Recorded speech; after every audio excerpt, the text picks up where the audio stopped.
día que más me gusta son los viernes, porque viene Cala a casa.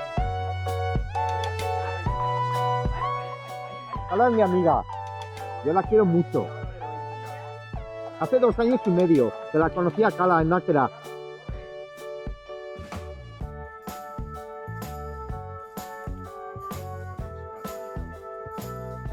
Le doy las pastillas con jamón de York.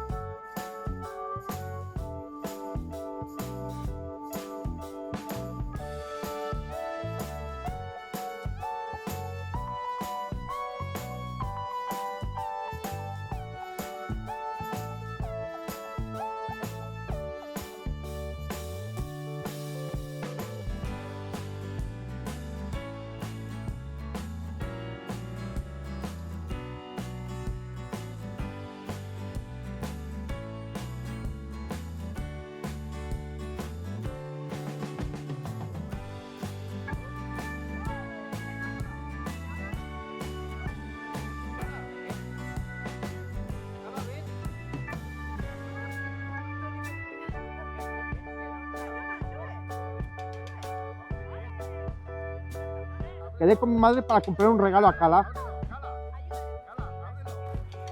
La pelota y la mantita a Cala.